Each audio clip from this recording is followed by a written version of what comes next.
Today, we're talking about MASH from 1970, directed by Robert Altman, based on a book. I forgot the guy's name, but not the show. Even though the show was like one of the most watched shows of all time. Like it was 11 seasons, I think. yeah. Like the last episode was like had like crazy like 70 million people watching it or some shit. I Some think it crazy started number. in 1973. Yeah.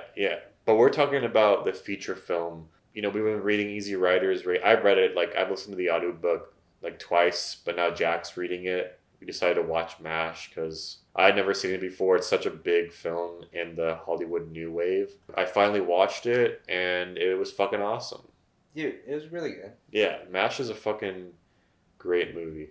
It's funny. It's really funny. It's almost Mel Brooks level, but with like a little more seriousness to it. Oh yeah, it's like way more realistic, dude. Have you seen the TV show before? No, have you? I believe I watched it like when I was like at my grandparents' house or something. Yeah, because they would watch I Love Lucy and MASH and stuff.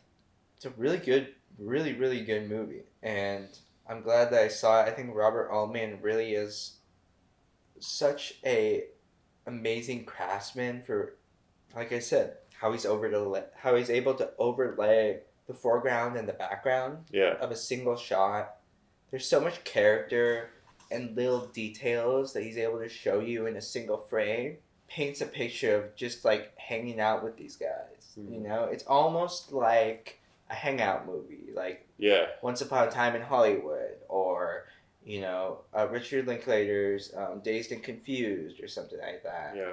I think I can see why it's made into a TV show, for sure. Yeah, for sure, because it is kind of episodic. It's almost like scenes that have beginning, middle, and end, and then it starts again, and we're kind of like, we're with these characters, really interesting characters. They're always under some scheme of like how they're gonna like get something, Yeah. The pros from Dover go to Japan to like play golf. Do you want to lay out like what the setting and stuff for the film? So the setting is the Korean War. It's it's the Korean War. Yeah. But it's really supposed to be about Vietnam. Is it really? Yeah. Oh yeah. Really? Yeah. I think the studio said to him, "Hey, we want to make this picture, but we want to set it in, like, we want to do Korea because it's too on the nose for Vietnam right now, because it was 1970, the war was still going on. But I think everyone knew, like, oh, this is like Vietnam. This is really what Vietnam is. Yeah, it's really is Vietnam. It's not Korea. Okay. But it takes place in Korea because the studio asked them to. Yeah, it's the Korean War. Yeah. You never really see the enemies.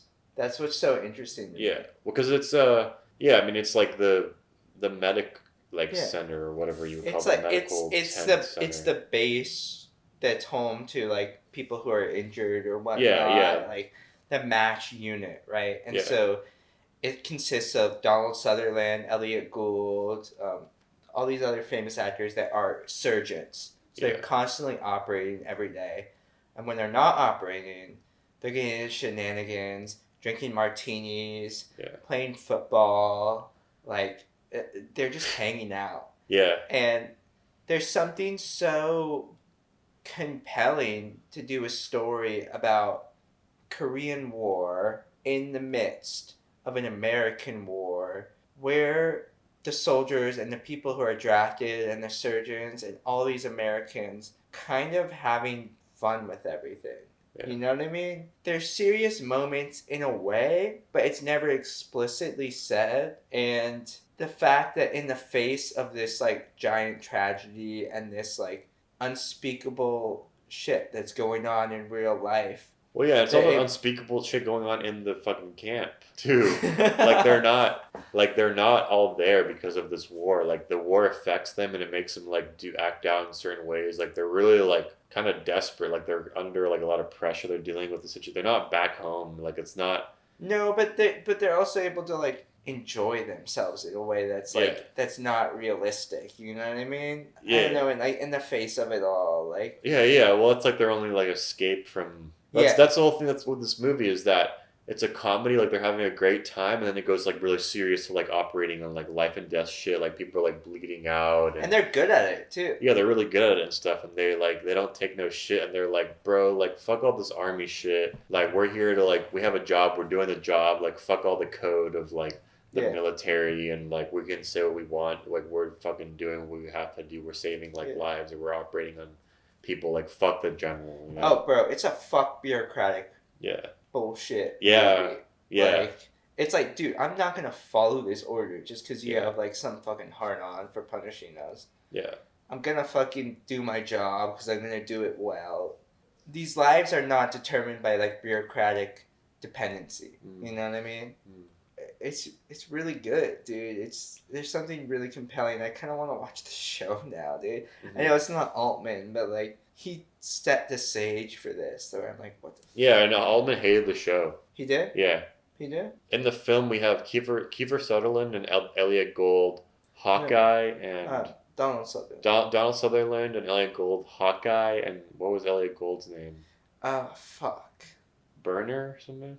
No. Or was that Robert Duvall? Robert Duvall is also in this movie. Yeah, Robert Duvall's Burns. Major Burns. Yeah, Major Burns. Robert Duvall in the beginning is like the head of the camp. He's like the general, the main guy of the camp, all over above all these other guys, except for the guy there's another guy above him who looks like Peter Sellers. Another guy above him. Yeah. Yeah, who looks like Peter Sellers. But basically, you know, these guys are like on some cowboy shit, like don't give a fuck about authority type shit. And basically, what happens is Robert Duvall is above. He's above Donald Sutherland and Elliott Gould's character, but they don't give a fuck about authority. So what happens is Robert Duvall feels like gets disrespected by Elliott Gould because Elliott Gould's like, I'm not taking this shit from you. I don't care if I broke the rules. And then he fucking punches him in the face. Well, what happens is like someone dies, right?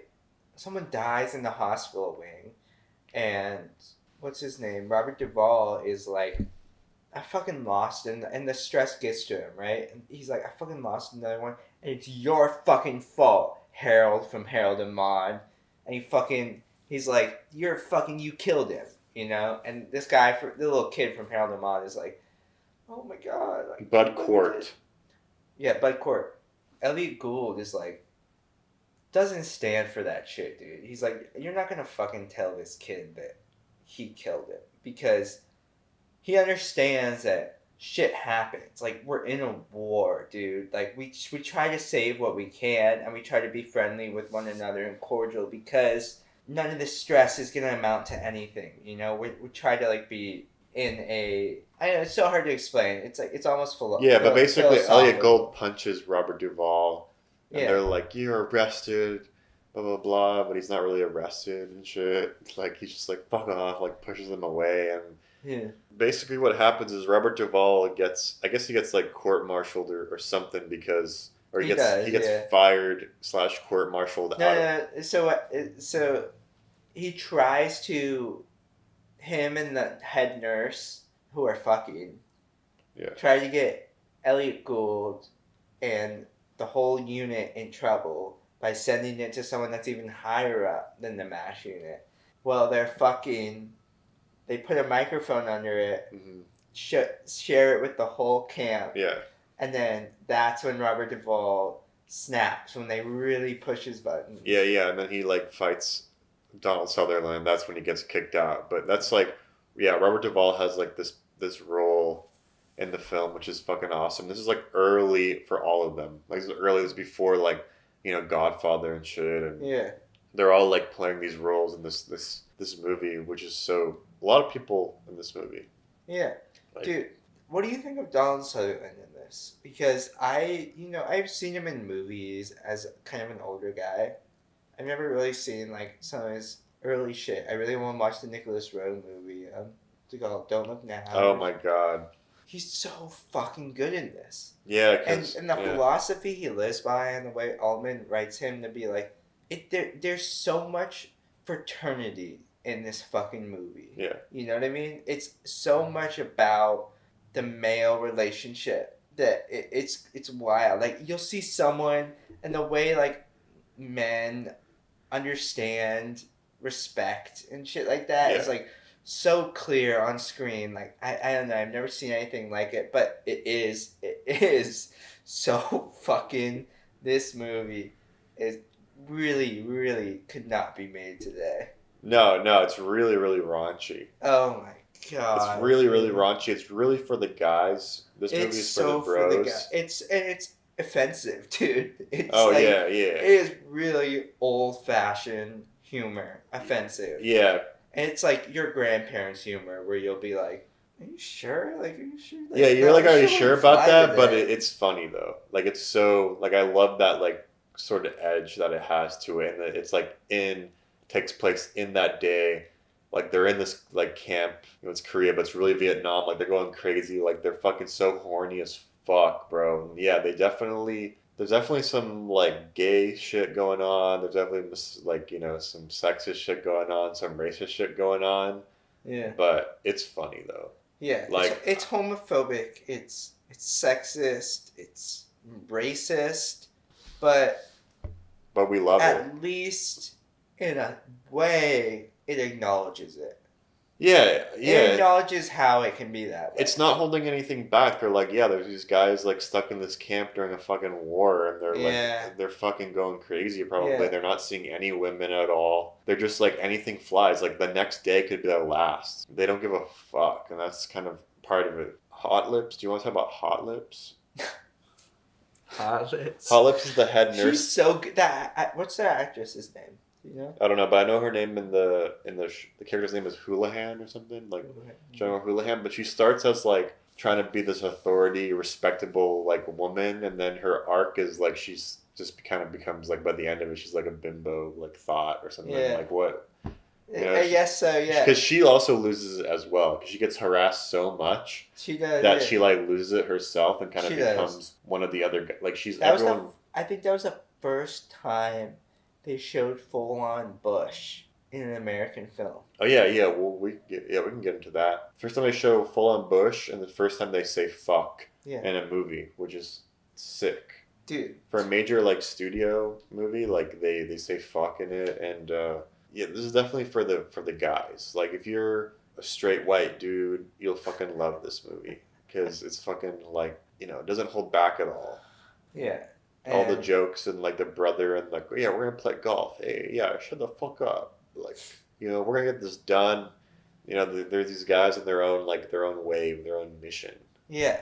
It's of the time, right? So that's the only thing I want to say is like it's of the time. It would not be made today. The shit they do would not fly today. We're not condoning that. But I'm still gonna watch. I would watch this movie with I still Yeah. watch this movie with people. I Like still watch want it to with my watch family. movies of the time. I want to watch movies of the time. I don't want history to be limited by present day thought. You know what I mean? Yeah. Like I respect everyone. I would love to watch this movie in the New Beverly, dude. At the New Beverly, bro. Dude. That'd be so fucking awesome. It would get so many laughs too. It would kill. It would kill at the New Beverly. Yeah, it would. People would love it. That's what I love about the New Beverly as well. Is that like this other place, the Vidiot, it's cool, but like you can tell like there's like a vibe of like sort of like this sort of social justice-y vibe. It's not like they're not gonna play MASH there.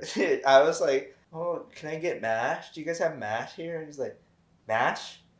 The Altman film? Really? Yeah. Yeah. Yeah. Like that MASH would never play there, but MASH would fucking New Beverly like play shit that's like. Yeah. It would kill at the New Beverly. I would see MASH in New Beverly because I would just love to be there with the audience because they would love it, and then they would laugh at like parts where it would be like, oh, maybe I'll still laugh at that nowadays, but it's still funny. I don't think Altman was a good guy. I don't think any of the film brats The New Hollywood during that directors. era were good people. I think they had a huge drug problem, and I think they were fucking narcissistic as fuck, dude. But I think Altman kept it real with himself, and he kept it real with people around him, and he fucking did what he said. You know what I mean? Yeah, he made amazing pictures. Yeah. For us to watch still nowadays. He would get canceled today, dude. Well, yeah, I mean every director's getting canceled. The fucking. But We're gonna talk about Alice Kiarostami next. So I don't know anything about that cancellation.